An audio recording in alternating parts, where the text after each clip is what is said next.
Good evening, everybody, and welcome to this week's episode of Livewire TV. Each week, I bring you guys an incredible guest that's going to take your mindset to that next level. We have super inspiring conversations that are really designed to ignite your business growth. Now, Livewire TV is a part of Livewire Media, where we do corporate videography and video marketing. Now, as I mentioned in the introduction, each week I bring you guys an incredible guest. This week, I've got an amazing guest for you guys. She's got such an incredible, inspiring, and empowering story for you guys to listen to tonight. Bal, welcome to the show. Good evening. I'm so used to saying good morning, but good evening. Yeah. So Bal and I have known each other for a number of years now, and for me, it's been absolutely amazing to see her growth journey. And one of the things that I love about Bal is she's like done so much, and she makes it look so effortless, which I'm sure is absolutely not. But a couple of years ago, I had the fortune of hearing her backstory, which is really like, it really hit home for me. And it's amazing what you can do when your back is against the wall, right? So Bal, I'm gonna hand the reins over to you. Tell us about your backstory firstly. I know a lot of people have the story of going from rags to riches. Yeah. But for me, it was kind of the opposite. So I grew up blessed to be in a very sort of comfortable way of living, with my family not leaving me short of anything. Should I say good clothes, good food, good home. I had everything that I needed. However, that sort of all changed later on in my, I don't know whether I should say earlier years or not. I don't know what to say in terms of what age I am now, but when I got married years ago, just quite a few years ago, should I say? Yeah. Everything changed because my circumstances had changed. And that was based around sort of going through, deciding on a divorce. And along with that meant that I didn't have family around me. I probably in the background, when I look back, I had friends, but I was too proud to ask for help or tell people more so sort of what was going on in my life.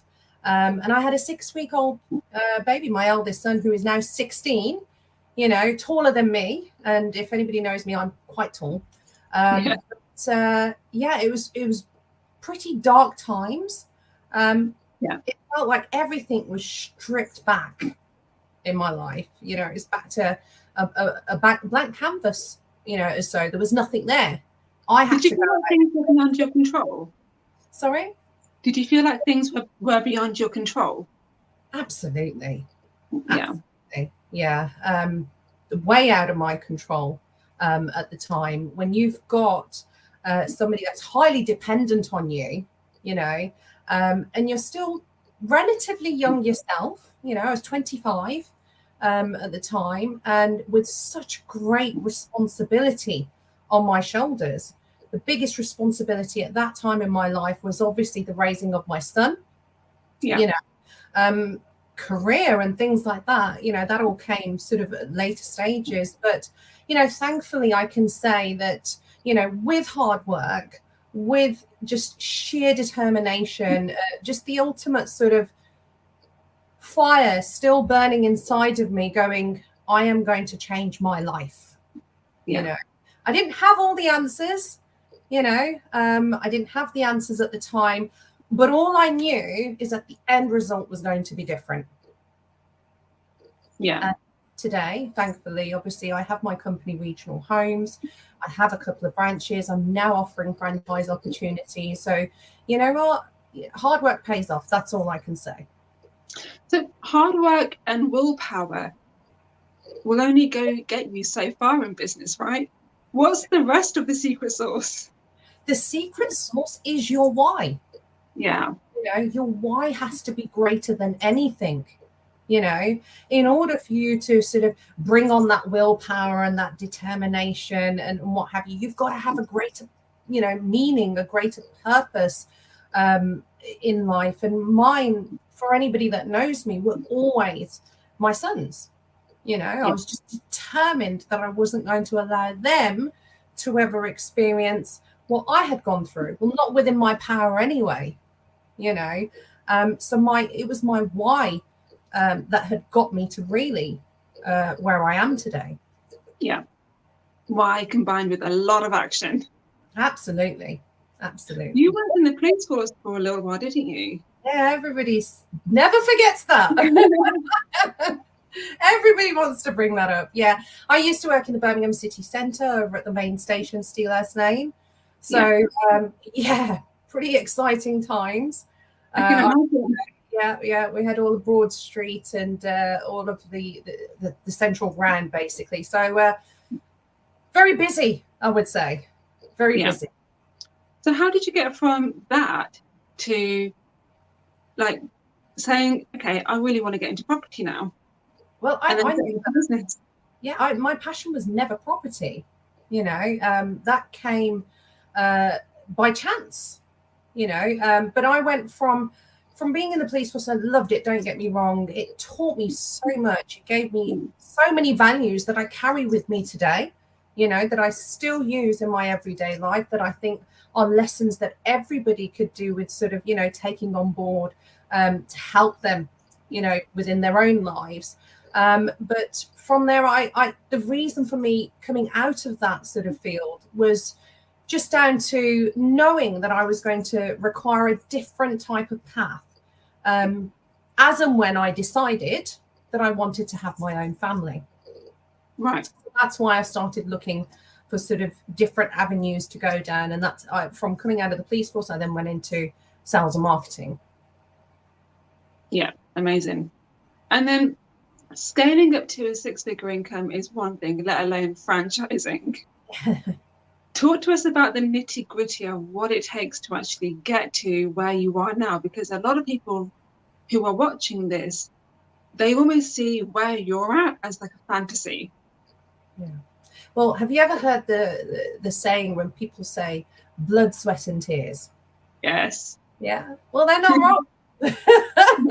Let me tell you, it's very easy to make things look all pretty and nice, and, you know, rolling up in a nice sort of car or living in a nice home or wearing nice clothes. But the truth behind that, to somebody like myself, is that it took sort of many a nights that I were probably on my knees in tears at times, ready to give up.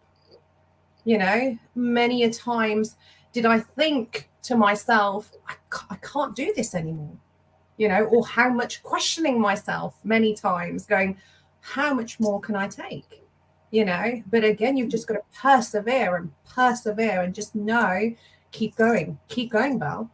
Yeah. You know? And that's the not so sexy side of business, isn't it? That people don't really want to address. Even like, I mean, I know as business owners, we want to like we address it and we talk about it, etc. But it's something that when you get into business, you're not really prepared for it, are you? Like at all? No, do you know what? It's really funny. But I would describe it as a first-time mother as well. You're never prepared. You know, going into business is like going into labor for the first time. It is going to be agony. Okay. Yeah. But the end result, the child that you've brought into this world is a totally different. You get your rewards in the end, but you've got to go through, you know, some pain to get that first. Yeah. Renee, welcome to the stream. He's just come up with a really great question, actually. And guys, if you have any questions for Bal, drop them in the comment section below. Even if you're watching the replay, we'll still follow up with you guys. So Renee has just asked, was the discipline from the police force a basis for part of your success? Absolutely. It's definitely a basis, because if there's one thing that I learned in the police, is to be humble. Okay, because there's always somebody above you in ranking as well. Yeah, you know, you always know there's much to learn. Yeah, you know, there's much to learn, and definitely the skills, you know, in terms of communication and how you can communicate with people and how you can get sort of what you need to get out of a situation based on the words that you choose to use, the tone of voice you choose to use, it's just amazing. And that's definitely, it was a basis for that. Yeah. I suppose you had to learn a lot of people skills with that as well. Yeah, well, I'd like to think that I am already, quite a people's person. And I think that's why I fit nicely into the roles that I have, been in over the years. Whether it was, working within the community, within the police force, whether it was direct sales, and again, working in a community or many different communities, or with regional homes where, I'm serving again, some form of community between my offices, and my clients, and, offering whatever help it is that I know that I can give to people based on, my knowledge and my experience. And throughout the years, I've managed to build up a lot of knowledge and experience around, sort of how to treat people, how to talk to people, how to get the best out of somebody, how to get the worst out of somebody, It goes hand in hand. Yeah, 100%. And you've kind of alluded to your values there, Bal. And I know that your personal values are very much tied into your regional homes brand values. So, in your opinion, what values does it take for a business to really be successful? You've got to want to firstly provide a quality of service, okay, and a good quality service as well. Money can't be the first thing that you want from it. Okay, if you want your business to be successful, we know about giver's gain, right? You've got to give something first in order to receive after. So you've got to be prepared to know that you've got to give something good enough first to be able to sort of receive the benefit from that. But if you go into business thinking, I want, okay, I can guarantee you that business probably won't last as long as you think or would have liked it to have lasted. So, go into it knowing sort of my values are to be the best, that I possibly can be within my industry and my field. If I know that somebody's doing it one way, I want to go out there and prove and show that I can do it better. So just to provide a quality service and also understand your client's needs. We have 2 ears and 1 mouth, and that's because we need to listen more. Okay. And when we speak what is relevant. Okay. Don't try and fob, several different services to your clients when they only needed 1 or 2 of them. Later on, they will value your honesty. They will value, the transparency you are giving to them. Okay. And those services, they'll probably come to you with, later on in time anyway. But if you try and shove 5 things at one at them, how long will that last? It's about integrity, isn't it? Absolutely. Yeah. I mean, I have a lot of businesses that come to me saying, I need this service, and it's actually really kind of not what they need, but they might need something else instead. Absolutely. I always say there's a difference between what we need and what we want. Yeah. We probably want a lot more than what we need, but what we need is probably going to serve us a lot better in many ways as well than what we want. Yeah. So as well as kind of the mindset work that you've had to do with that, what did you do to humble yourself? When you've come from sort of starting from scratch again, it makes you value things so much more. I guess I'm really happy. As weird as it sounds, I'm actually happy that my life, in some respect, has been the way it has been, because it's taught me so much value. Yeah. I value things such as, I value family so much more. I value money more, believe it or not. I know how to spend. If I want to go on a shopping spree, I can do, but I'm not one to just throw it away either. Because I, believe it or not, I fear tomorrow it could all be gone. You know, as good as I may be, okay, and as secure as I may be, when you've lost something once, there's the fear that you can always lose it again. Yeah. You know, I it's think in some ways that's also quite grounding at the same time, because yeah. it makes you stay hungry. Yeah. I remember my mother saying to me, when the billboards went up, my mother went to me, "Stay grounded, Belle, stay grounded." And I went, "Wow, it's not like I'm going to start getting a big head or anything. If anything, and you of all people know, Rohini, that I cringe, at certain things when I see myself. I cringe when I realize it's like I almost forgot that we were on a live broadcast here until the question came up, and I was like, oh God, we're live. But no, I do. I'm happy that I stay grounded. And I always feel that, you know what, there's always something to learn. There's always more we can learn. I mean, the reason I asked that question is because, and this doesn't go for everybody, by the way, but you'll kind of know what I'm talking about. As people grow, they obviously develop an ego, and they develop what I call a humble brag. Okay. They're bragging, but they're trying to be humble about it. And I don't think that kind of goes down as well, does it? No, it doesn't. So that's why I was asking, like, how can people ground themselves so they don't get to that point? Because sometimes it can happen almost by accident. Yeah. Yeah. So anyway, moving on, you've got some incredible opportunities that I know you want to talk about. Franchising. Yay! It's time for regional homes to expand. Yeah, it's time to give other people an opportunity now. Yeah. I mean, the Regional Homes brand is such a solid, like, well-known brand within the property industry. And I think what I like about your brand is that when people like hear about you, like, they just talk about the quality and how you're different from other people within real estate. And let's be honest, the real estate industry, it's got a bit of a shoddy reputation. Yeah. I've the cases that come to me from sort of other people, clients that have worked with their agencies. I see why, in general, we hold such a bad reputation. Yeah. But that's where sort of I love the challenge, and it's not so much of a challenge, should I say.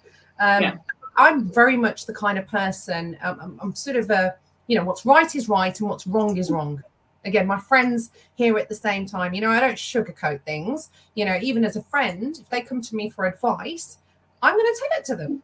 Yeah. And they're only going to come to me because they know I'm going to give my absolute honest opinion of not what they want to hear from me, but what I genuinely feel, that I should be telling them as my feedback. So that could be something positive, or that could be something, negative. But it's going to be the truth from my sort of perception. And that's what I do with my clients. At the end of the day, I'm not going to tell them, just what they want to hear. Sometimes, there's a big reality check involved. With some clients that I deal with, some people feel that their homes are worth way more than what they are currently the property at. And the truth of it is that it probably isn't. But then on the other hand, there are clients that are undervaluing their properties, and they need to be told and made aware that actually your property is worth more. So I don't sugarcoat things. It is what it is. Yeah. Tell us more about your franchise opportunities. Yeah. So I guess I've sort of, it's always lovely when you look back on how things started. And I remember when I originally thought of the name Regional Homes, I remember for a split second thinking, I want a name that can probably go anywhere, so it's not restricted to, say, Midland Homes or, whatever it might be. So then that's only restricted to the Midlands. So I named it Regional Homes because somewhere for a split second, I saw it international. I thought everywhere's got a region. Back in 2019, it was sort of more sort of on the mind, as in, I think, Val, you should be doing this. You've got a couple of offices. There is only one of you. Okay, so I can't really be spreading myself so thin either, because again, I don't want the quality, of my service to be affected. But why not go into sort of offering out franchise opportunities of regional homes? That way, you get to monitor the quality of these franchises. You get to offer other people the opportunity of getting into property themselves, okay? But with the bonus of having somebody there to support you, that all the mistakes that were made in years 1, 2, and 3 in business, for instance, you get to cut that out and just know what works, okay? And just do what works and forget about what doesn't work, so you get to sort of have an opportunity to run your own business yourself with the guidance and support, from somebody that has been there, done that, worn the teacher, and is successful within their field. So now what I've done is got into sort of franchising opportunities. Amazing. What would be in it for the franchisee other than training? Support, definitely. Also for the fact that they're taking on, a name that is growing day by day, known for the quality of service that they provide. Regional Homes is not your bog standard agency, and that might sound biased coming from me. No, I can testify to that. There you go. Exactly, but we have and always will implement that personal touch. We're not going to hide behind screens. We're not going to hide behind phones. Everything that we do, it's fed down through the team as well. There's mini Bals out there being created. That's the way. That's the vision. Without sounding like I'm trying to take over. But that's what I want. Good sort of ethical, business taking place and offering quality services out there and changing the perception of estate agents. Amazing. Bal, where can people get in touch with you to find out more about your services and your franchise opportunities as well? So definitely, most probably social media. So I'm on LinkedIn, I'm on Facebook, Instagram, you name it. But also you can contact me through one of the office contact numbers. The main one that I'm probably at myself is the Birmingham office. Our contact number is 0121 285 3650. Or just Google Regional Homes. The contact details are there. Regional Homes isn't a place where you call in and say, can I speak to Bal? And they, shod you off onto, sorry, she's busy. They will definitely, if I can't speak to you at that moment in time, they will definitely schedule you in for a call or a meeting, whatever it is that you require with me. I'm not going to shy away from people that want to have a chat, even if it's not about property. I'm open to connecting. Amazing. And guys, I definitely recommend connecting with Bal because she's such a powerhouse. It's unbelievable. She's really at the growth stage of her journey, and I'm super excited to see where she grows from here as well. I mean, I know that from her business pages, she shares like property tips, which are super, super useful, but also mindset as well. And it's always good to connect with people who are like on the same wavelength or even on a higher wavelength than you. So guys, thank you so much for joining. If you found value in this interview, do share it out with other people because you never know who it's going to impact. I mean, Bal has shared so many useful nuggets of wisdom that a lot of business owners need to hear, and then they won't hear it until they have to learn the lesson, unfortunately. So you sharing this with people could actually pay it forward to them. But that's it for me for this week, guys. Thank you so much for joining.